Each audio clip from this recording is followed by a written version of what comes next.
Hello friend, this is Akash and welcome to all of you on my YouTube channel Logic Corner. Let's start the video.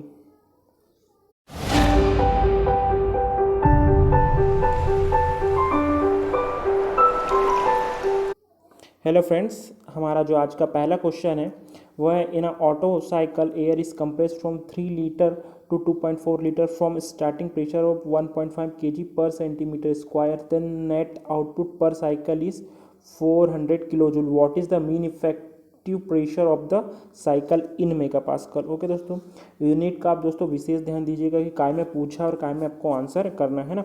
सबसे पहले बात करते हैं कि mean effective pressure क्या होता है. तो दोस्तों देखिए, मीन इफेक्टिव प्रेशर क्या होता है. जैसे कि ये आपका ऑटो साइकिल है. ओके दोस्तों, तो ये पीवी डायग्राम है. ओके दोस्तों, तो हर एक पॉइंट पर अलग अलग प्रेशर होगा. ओके दोस्तों, तो जो इससे नेट वर्क आउटपुट आने वाला है यदि उसको हम किसी एक इंडिविजुअल प्रेशर से डिनोट करना चाहें. ओके दोस्तों, क्योंकि जो वर्क होता है आपको पता होगा वो पी डी वी वर्क होता है. ओके दोस्तों, यदि एक ऐसा प्रेशर निकालना चाहे जिसके थ्रू हम यही सेम अमाउंट ऑफ वर्क निकाल पाएँ तो ऐसे प्रेशर को, वो कांस्टेंट प्रेशर को मीन इफेक्टिव प्रेशर बोलते हैं. तो इसका फॉर्मूला होगा mean effective pressure into swept volume.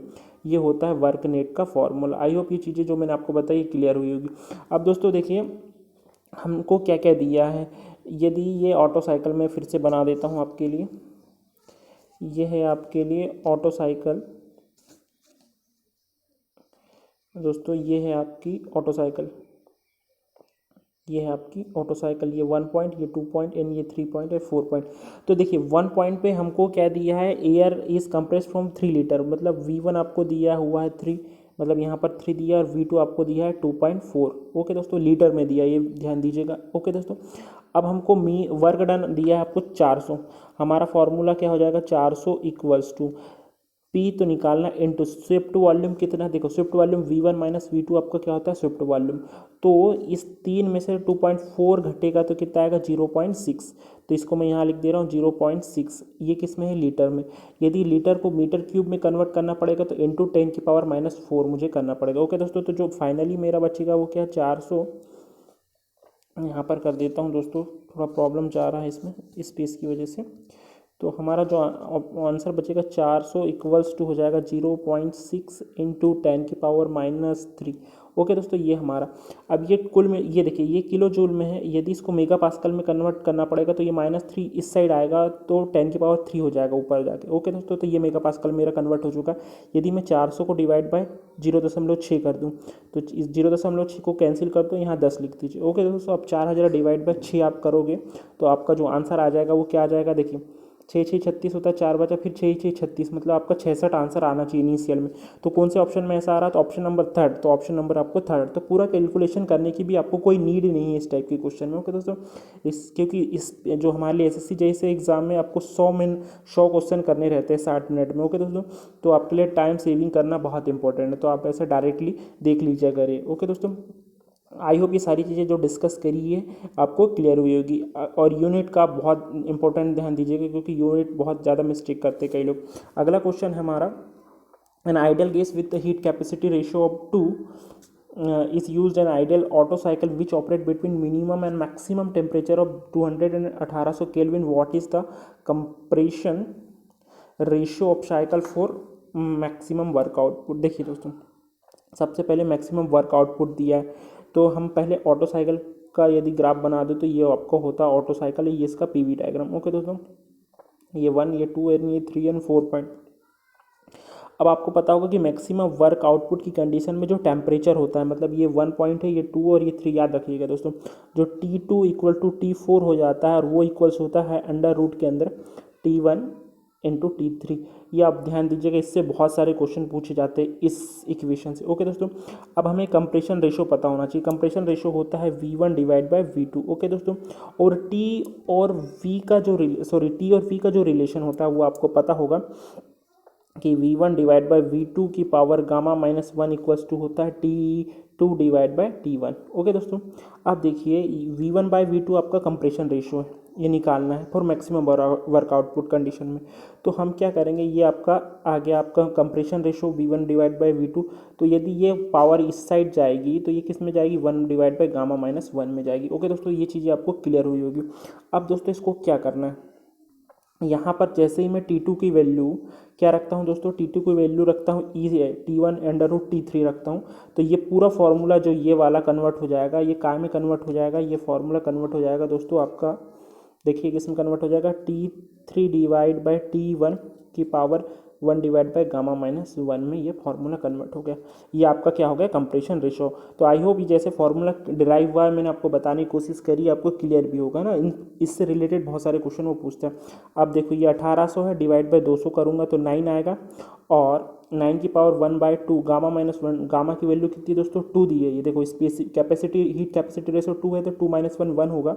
Okay दोस्तों, तो 9 की पावर 1/2 मतलब 9 का अंडर रूट, 9 का अंडर रूट कितना होता है 3। तो इस क्वेश्चन का जो आंसर हो जाएगा हमारा ऑप्शन नंबर 3 इज करेक्ट हो जाएगा। आई होप चीज़ें क्लियर हुई होगी, और जो मैंने आपको इनिशियल में फॉर्मूले ड्राइव करके बताया वो ध्यान रखिएगा, उससे भी बहुत सारे क्वेश्चन पूछे जाते हैं। इससे ही देखिए हम एक ही क्वेश्चन से बहुत सारे जो टॉपिक ही कवर कर लेते हैं दोस्तों, ताकि आपको कोई भी प्रॉब्लम ना है। अगला क्वेश्चन है, heat engine working between the source at 200 degree Celsius and reject heat at 25 degree Celsius receive 5 kilowatt of heat, work done for this engine equal to 0। ये बहुत इंपॉर्टेंट दोस्तों लाइन लिखी है, वर्क कितना आ रहा है 0 आ रहा। What does the satisfy the inequality, inequality को क्या सेटिस्फाई करेगा ऑफ द प्रोसेस। देखिए दोस्तों ऐसे क्वेश्चन को कैसे किया जाता है आपको पता होगा, पहले सबसे पता होना चाहिए आपको इनइक्वालिटी की कंडीशन क्या होती है। तो इनइक्वालिटी की जो कंडीशन होती है दोस्तों वो पता होना चाहिए आपको। तो देखिए मैं बताता हूँ आपको, इनइक्वालिटी की कंडीशन कहती है कि dQ/T less than equal to 0 होना चाहिए पूरा साइकिल के लिए, है ना, इक्वल इनइक्वालिटी की कंडीशन के हिसाब से। तो देखिए यदि ये आपका एक इंजन है, ओके दोस्तों, यहाँ से 5 किलोवाट जा रहा है, वर्क 0 है। तो यदि वर्क 0 है तो इधर भी 5 ही निकलेगा। ओके दोस्तों, क्योंकि वर्क 0 हो गया है आपका, तो जो 5 आ रहा है वो 5 नीचे जा रहा है। अब यहाँ टेम्परेचर एक 200 डिग्री सेल्सियस है और ये 25 डिग्री सेल्सियस है। पहली बात, ये जब भी इक्वेशन होगी तो ये टेम्परेचर केल्विन में होगा। ओके दोस्तों, जब आप इसको पुट करेंगे तो देखिए हम पुट करके देखते हैं। तो इसको एक बार मैं डिलीट कर देता हूँ आपके लिए, है ना दोस्तों। तो इसको हम पुट करके देख रहे हैं इस इक्वेशन को, तो ये देखिए कैसा होगा। तो ये दोस्तों ये 5 कॉमन आ जाएगा, 1 डिवाइड बाय 200 को यदि 473 केल्विन में मैंने कन्वर्ट कर दिया, और 25 को हो जाएगा आपका 298 हो जाएगा केल्विन। ओके दोस्तों, अब ये टर्म स्मॉल है, ये टर्म बिग है ना। तो यदि स्मॉल से बिग जाएगा तो नेगेटिव में आंसर आएगा, तो हमारा जो आंसर आएगा वो नेगेटिव में आएगा, माइनस नेगेटिव में आएगा। तो नेगेटिव वाली वैल्यू हमेशा 0 से क्या होती है, कम होती है। मतलब हमारा जो इनइक्वालिटी का जो कंडीशन थी उसको ये क्या सेटिस्फाई कर रहा है। यदि इसको सेटिस्फाई कर रहा है तो हमारा जो क्वेश्चन का आंसर हो जाएगा वो क्या हो जाएगा दोस्तों, यस हो जाएगा। क्योंकि जो इसकी जो वैल्यू आ रही है पूरे होल टर्म की वैल्यू किस में आ रही है, नेगेटिव में आ रही है। ओके दोस्तों, तो आई होप जो मैंने आपको इनइक्वालिटी की कंडीशन बताने की कोशिश की है ये आपको क्लियर होगी। ये क्रॉसियस की इनइक्वालिटी कहलाती है ना। और रिवर्सिबल प्रोसेस होती है तो dQ/T का जो रेशो हो जाता है वो किसके इक्वल हो जाता है दोस्तों, 0 के इक्वल हो जाता है पूरा साइकिल के लिए। ओके दोस्तों, तो ये जो मैंने आपको बताने की कोशिश की वो ये क्लियर हुआ होगा। जो इसका आंसर हो जाएगा वो ऑप्शन नंबर 1 इज करेक्ट हो जाएगा। आइए दोस्तों अब हमारा अगला क्वेश्चन करते हैं ना। File working between the temperature 150 kilo kelvin and 300 kelvin the entropy change express by the Carnot engine during heat addition is 1 kilo joule per kelvin. The work produce kilo joule by the engine is. Okay दोस्तों, आपको दिया है यहाँ पर दोस्तों कौन सा engine दिया, पहले देखो कार्नोट इंजन दिया। अब जैसे ही कार्नोट इंजन दिया होता तो आपका पता है इसका टीएस डायग्राम क्या होता है, इस टाइप से होता है, मतलब टीएस डायग्राम। और ये चेंज ये क्या बताता है, ये चेंज इन एंट्रोपी बताता है। और चेंज इन एंट्रोपी की वैल्यू आपको दी है 1 kilo joule per kelvin. Okay दोस्तों, अब देखिए टेम्परेचर में वेरिएशन कहाँ से तक है, एक है 300 और एक है 150। ओके दोस्तों, तो यहाँ से अब देखिए दोस्तों ये जो ग्राफ है टीएस डायग्राम का, तो आपको पता होगा कि net heat input equal to net work output होता है। ये फर्स्ट लॉ ऑफ थर्मोडायनामिक्स से, क्योंकि इसने वर्क आउट प्रोड्यूस पूछा तो हम नेट हीट इनपुट निकाल लेंगे। नेट हीट इनपुट कैसे दिए पता होगा आपको, तो आपको पता होगा जो नेट इनपुट दिया जाता है TDS के इक्वल में दिया जाता है, क्योंकि ये DQ होता है ना दोस्तों। तो ये इसके हिसाब से क्या दिया जाता है, हीट का जो नेट इनपुट दिया जाता है। अब ये कैसे दिया जाएगा, देखिए ये डी क्यू तो हीट इनपुट हो जाएगा और ये आउटपुट हो जाएगा। तो अब जो आपका जो फार्मूला बनेगा, फाइनली फार्मूला क्या बनेगा दोस्तों, तो ये होगा आपको वर्क का या हीट का, नेट हीट का या नेट वर्क का equals to T1 minus T2 into D S. अब ये T1 ये डी एस क्यों कांस्टेंट है, क्योंकि टी एस डायग्राम आप देखेंगे तो ये दोनों ही केस में एंट्रोपी का जो चेंज है वो कांस्टेंट है। यहाँ से इसमें भी चेंज सेम है और ये भी चेंज सेम है। ओके दोस्तों, अब T1 माइनस T2 की वैल्यू क्या है, 300 और 150। यदि 300 में से 150 गया तो कितना बचेगा, 150 इंटू डी एस की वैल्यू कितनी है दोस्तों, 1। तो इसका जो आंसर आएगा वो कितना हो जाएगा दोस्तों, 150। आई होप ये क्वेश्चन जो मैंने डिस्कस किया। अच्छा, यूनिट में देखिए, यूनिट भी आपकी सेम ही होगी, क्योंकि जो आपका आपकी जो एंट्रोपी की वैल्यू किलो जूल में दी है और हमें आंसर भी किलो जूल में चाहिए, तो हमारा जो आंसर आएगा 150 किलो जूल आएगा। आई होप जितना क्वेश्चन मैंने डिस्कस करने का प्रयास किया वो आपको क्लियर होगा। इस डायग्राम से आप ये भी देख सकते हैं कि जो आपका कार्नोट साइकिल होता है उसके में 2 आइसोथर्मल प्रोसेस होती है और 2 आइसेंट्रोपिक प्रोसेस होती है। ओके दोस्तों, तो आई होप ये जो क्वेश्चन मैंने डिस्कस किए आपके इस क्वेश्चन के थ्रू आपको क्लियर होंगे। और ये ऐसे क्वेश्चन दोस्तों मैं पहले डिस्कस कर चुका हूँ। यदि आपने अपने मेरे प्रीवियस लेक्चर नहीं देखे तो आप देखिएगा, क्योंकि ऐसे सारे क्वेश्चन मैं डिस्कस करें ताकि आपको कोई भी प्रॉब्लम नहीं होगी। ओके दोस्तों, आप देखते हैं हमारा अगला question, the combustion in compression ignition engine is. देखिए, सबसे पहले देखना है हमें कौन सा इंजन दिया है, कंप्रेशन इग्निशन मतलब डीजल इंजन दिया है आपको। डीजल इंजन में आपको पता है कि जब हम, ये आपका इंजन है, ओके दोस्तों, ये आपका इंजन है और ये आपका पिस्टन है। पहले एयर को ये कंप्रेस करता है और फिर बाद में डीजल की आपको यहाँ पर सप्लाई मिलती है। ओके, डीजल को आप इसमें क्या करते हैं, वो नोजल के थ्रू, है ना, डीजल इंटर करता है, लेकिन वो बाद में करता है। तो इस पोर्शन की बात करेंगे तो देखिए, पहले तो यहाँ एयर कंप्रेसर पूरी जगह एयर रहती है और लेकिन यहाँ डीजल कुछ पोर्शन पे रहता है। तो जब भी यहाँ पर इग्निशन भी होगा या कंबशन भी होगा तो वो हेट्रोजीनियस होगा, क्योंकि भाई डीजल तो इस पोर्शन में तो एयर है, मतलब मिक्सर जो है वो होमोजीनियस नहीं है, मिक्सर कैसा है हमारा, हेट्रोजीनियस है। तो इसी कारण जो डीजल होता है, डीजल इंजन में जो कंबशन होता है हेट्रोजीनियस होता है, लेकिन यदि स्पार्क इग्निशन की बात करें तो वहाँ पर जो कंबशन होता है वहाँ होमोजीनियस होता है। ओके दोस्तों, तो एक ही क्वेश्चन से मैंने 2-3 आपको क्वेश्चन फिर बता दिए। ओके दोस्तों, तो इन चीज़ों का आप विशेष ध्यान रखेंगे। तो आपका जो क्वेश्चन है कंप्रेशन इग्निशन इंजन है तो इसके लिए ऑप्शन नंबर 1 करेक्ट हो जाएगा, लेकिन यदि आपका पेट्रोल इंजन होता है तो उसके लिए आंसर होता है होमोजीनियस। ओके दोस्तों, तो सारी चीज़ें मैंने आपको इसमें डिस्कस कर दी। आई होप ये सारी चीज़ें आपको क्लियर हुई होगी।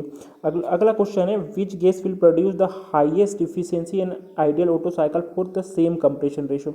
अब देखिए दोस्तों, विच गैस, कौन सी गैस सबसे ज़्यादा इफिशिएंसी प्रोड्यूस करेगी, है ना, फॉर सेम कंप्रेशन रेशो के लिए। अब देखो, इफिशिएंसी का फॉर्मूला फॉर ऑटो साइकिल क्या दिया था, 1 माइनस RP की पावर गामा -1। अच्छा दोस्तों, अब इस इक्वेशन से आप समझ पा रहे होंगे कि जिसमें गामा मतलब CP डिवाइड बाय CV को आप गामा बोलते हैं, जिसकी वैल्यू जिसके लिए भी ज़्यादा होगी तो उसके लिए RP की वैल्यू क्या आ जाएगी, मैक्सिमम।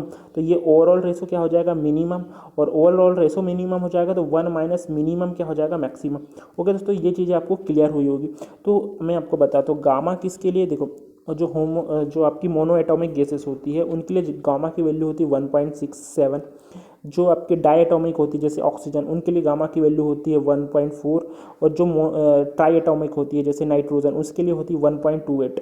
ओके दोस्तों, तो मोनो एटॉमिक कौन कौन सी होती है, आपकी हाइड्रोजन हो गई, हीलियम हो गई, ये आपकी मोनो एटॉमिक गैस होती है। तो इसके लिए जो आंसर हो जाएगा आपको क्या हो जाएगा, helium is the correct option for this question. Okay दोस्तों, तो आई होप सारी चीज़ें क्लियर हुई होगी। कई बार ये पूछ लेता है किसके लिए गामा की वैल्यू ज़्यादा होती है, मोनो एटॉमिक, ट्राई एटॉमिक, है ना, तो इसके थ्रू मैंने आपका भी क्वेश्चन ये भी डिस्कस कर लिया, तो ये भी आपका क्वेश्चन है क्लियर हो गया। तो आई होप ये सारी चीज़ें डिस्कस हुई है वो आपको क्लियर हुई होगी। तो इसके लिए आंसर जो हो जाएगा हमारा हीलियम ऑप्शन हो जाएगा। ओके दोस्तों, आइए अब हमारा जो अगला क्वेश्चन करते हैं, in a Mollier diagram the isothermal in the super heated region at low pressure become. देखिए दोस्तों, क्वेश्चन बहुत अच्छा है और मैंने क्वेश्चन उसी टाइप लिए जिसमें बहुत सारे लोगों को प्रॉब्लम होता है। दोस्तों, अब सबसे पहला एक क्वेश्चन बनता है कि मोइलर डायग्राम किस किस के बीच में बनता है। तो दोस्तों, मोइलर डायग्राम एंथैल्पी और एंट्रोपी के बीच में बनता है। उसका जो डायग्राम भी पूछा जा सकता है तो कैसा बनता है, तो इसका डायग्राम कुछ यूँ बनता है। ओके दोस्तों, अब देखिए क्या होता है इस पोर्शन में, क्या होता है वो बोल रहा है, यहाँ लिखा है, देखिए दोस्तों, सुपर हीटेड रीजन में जो आइसोथर्मल लाइन होती है वो क्या हो जाती है, एंथैल्पी के पैरेलल हो जाती है, मतलब इस टाइप से कुछ हो जाती है। और ये ऐसा क्यों होता है, तो दोस्तों इसका भी रीज़न मैं बताता हूँ। देखो, del H equal to M C P delta T का नाम आपने ज़रूर सुना होगा। ये किसके लिए दी जाती है? एक आइडियल गैस के लिए दी जाती है। और जो स्टीम का जो बिहेवियर होता है सुपर हीटेड रीजन में लो प्रेशर के लिए क्या होता है? एक आइडियल गैस की तरह होता है। तो उसके लिए हम ये इक्वेशन लगा सकते हैं, पहली बात। अब बोला है उसने आइसोथर्मल, जैसे ही आप आइसोथर्मल लगाएंगे तो चेंज इन टेम्परेचर क्या हो जाएगा? जीरो हो जाएगा। तो डेल एच इक्वल टू क्या हो जाएगा दोस्तों? यहाँ से जीरो हो जाएगा और एंथैल्पी क्या हो जाएगी? कांस्टेंट। तो यहाँ से आपको एक चीज़ समझ में आई होगी कि टेम्परेचर कांस्टेंट के लिए एंथैल्पी भी क्या हो गई दोस्तों? यहाँ पर कांस्टेंट, यानी आइसोथर्मल प्रोसेस के लिए एंथैल्पी कांस्टेंट हो गई। तो एंथैल्पी कांस्टेंट लाइन कैसी दी जाती है? ऐसी दी जाती है। तो सुपर हीटेड रीजन में जो एंथैल्पी कांस्टेंट लाइन हो जाएगी, ये जो आपकी सुपर हीटेड रीजन में लो प्रेशर वाली जो मॉयलर डायग्राम में जो लाइन होगी आइसोथर्मल के लिए, वो क्या हो जाएगी? हॉरिजॉन्टल हो जाएगी। कि ये हॉरिजॉन्टल दिख रही है आपको? इसका जो आंसर हो जाएगा ऑप्शन नंबर 2 करेक्ट हो जाएगा। ओके दोस्तों, तो आई होप जो एक्सप्लेन किया है मैंने आपको क्लियर होगा। और ये किसके बीच में डायग्राम होता है? तो एंथैल्पी और एंट्रोपी के बीच में डायग्राम होता है। एक क्वेश्चन और अच्छा फ्रेम होता है दोस्तों कि जब यहाँ पर सुपर हीटेड रीजन में जो प्रेशर होता है ना, कांस्टेंट प्रेशर लाइन क्या होती है यहाँ पर? कन्वर्जिंग होती है या डाइवर्जिंग होती है? ऐसा क्वेश्चन पूछा जाता है।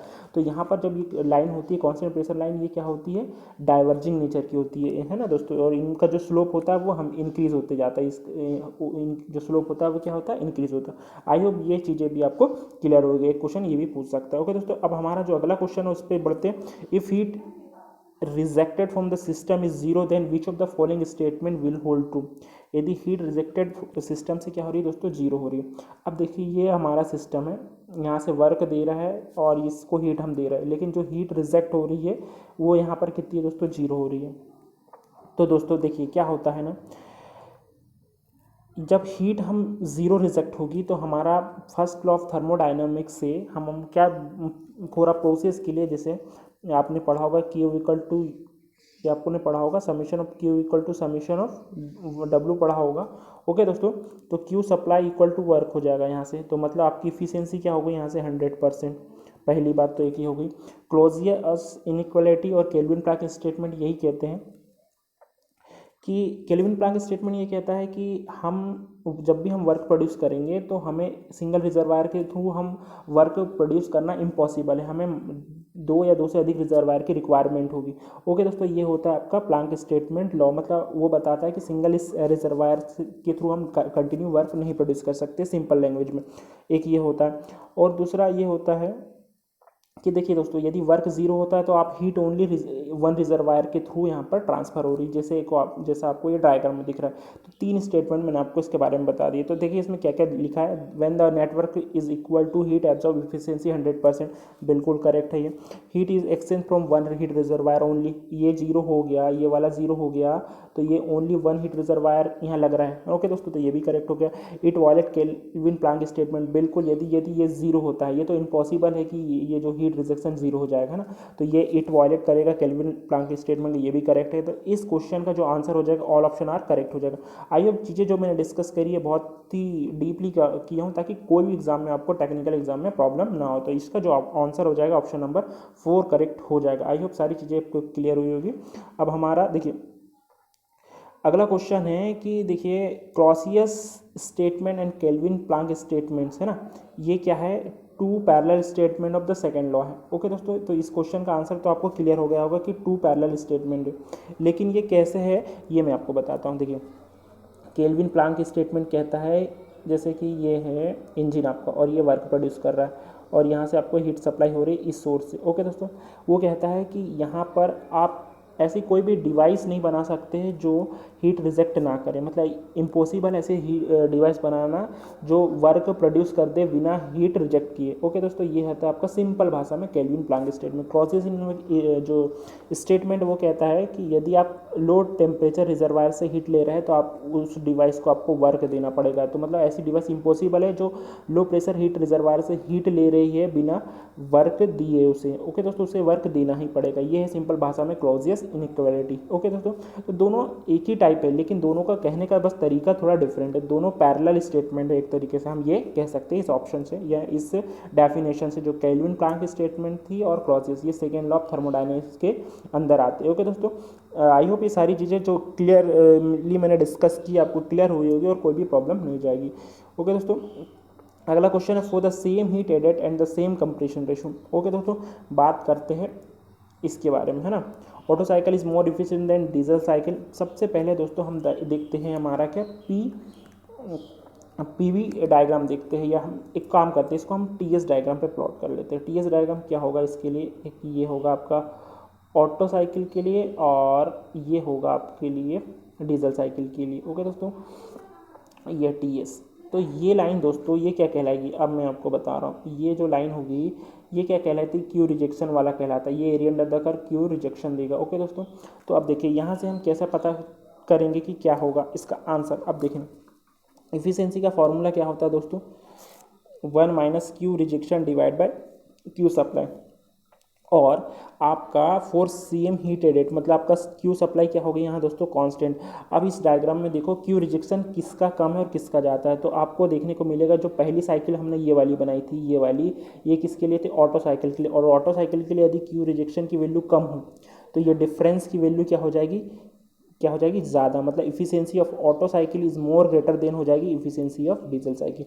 आई होप जो एक्सप्लेन मैंने किया है आपको क्लियर हुआ होगा, डायग्राम के माध्यम से आपको कोई प्रॉब्लम नहीं आने वाली। ओके दोस्तों, तो जो इसका आंसर हो जाएगा कि ऑटो साइकिल की जो इफिशियंसी होगी, Otto cycle is more efficient than diesel cycle. ये क्वेश्चन आपको क्लियर हुआ होगा। ओके दोस्तों, तो इसका जो आंसर हो जाएगा ऑप्शन नंबर 1 इज करेक्ट हो जाएगा। अगला क्वेश्चन करते हैं, विच equation define enthalpy of a system. Okay दोस्तों, तो दोस्तों ये क्वेश्चन बहुत इजी है। इसका जो डायरेक्ट आंसर देखिए, इक्वेशन ऑफ एंथैल्पी को एक तो ये फॉर्म में लिखा जाता है और एक ये फॉर्म में लिखा जाता है, पी डिवाइड बाई जे। ये आपका करेक्ट आंसर हो जाएगा, ये दोनों फॉर्म में लिखा जाता है। ओके दोस्तों, तो इस क्वेश्चन का जो आंसर हो जाएगा ऑप्शन नंबर 1 इज करेक्ट हो जाएगा। ओके दोस्तों, ये बहुत इंपॉर्टेंट है। और एंथैल्पी चेंज दिया जाता है फॉर आइडल गैस के लिए एमसीपी डेल्टा टी, किसी भी प्रोसेस के लिए एमसीपी डेल्टा टी के थ्रू आप आइडियल गैस के लिए एंथैल्पी चेंज की वैल्यू दे सकते हो। ओके दोस्तों, तो ये आप क्वेश्चन और ये क्वेश्चन भी पूछ सकता है, तो मैंने आपको सारे क्वेश्चन इससे कवर करवा दी ताकि कोई भी प्रॉब्लम ना हो आपको। और आप यदि चैनल पर न्यू हो तो चैनल को शेयर करें और सब्सक्राइब जरूर करें। ओके दोस्तों, इनर जो आपका Clausius theorem, the reversible path is substituted by, देखो एक्चुअली ये इन क्लोजेस स्टेटमेंट होगा, है ना दोस्तों। तो in Clausius theorem the reversible, जो रिवर्सिबल पाथ होता है आपका दोस्तों, वो सब्सटीट्यूट किसके द्वारा किया जाता है, तो वो सब्सटीट्यूट किया जाता है आइसोथर्म के द्वारा। तो इसका इस क्वेश्चन का आंसर ये आपको याद करना पड़ेगा, in Clausius theorem the reversible path is substitute by reversible isotherm के द्वारा इसको सब्सटीट्यूट किया जाता है। आई होप ये क्वेश्चन भी आपको क्लियर होगा। क्वेश्चन बहुत ईजी है लेकिन आपको इसको रिमेंबर करना पड़ेगा। ओके दोस्तों, तो ये क्वेश्चन का आंसर हो जाएगा ऑप्शन नंबर 2। अगला क्वेश्चन करते हैं हमारा, दोस्तों आज के लिए इतना ही क्योंकि क्वेश्चन हो गए हैं ख़त्म। तो दोस्तों आप को सेशन अच्छा लग रहा होगा तो आप ज़रूर इसको सब्सक्राइब करिएगा। और मैंने बहुत अपने प्रीवियस ईयर को पेपर, जो प्रीवियस ईयर क्वेश्चन है, बहुत सारे डिस्कस ऑलरेडी कर चुका हूँ, तो आप वहाँ भी जाके इन क्वेश्चन को आराम से डिस्कस कर देख सकते हैं ताकि आपके कोई भी डाउट आपको ना रहे, सारे डाउट आपको क्लियर हो जाएंगे। और वहाँ पर आप बहुत सारे नंबर ऑफ क्वेश्चन मैंने अलग अलग वैरायटी के किए हैं डिस्कस, ताकि आपको एक्स्ट्रा नॉलेज और एक्स्ट्रा कंसेप्ट हमेशा मिलेंगे वहाँ से। ओके दोस्तों, तो थैंक यू इस वीडियो को देखने के लिए।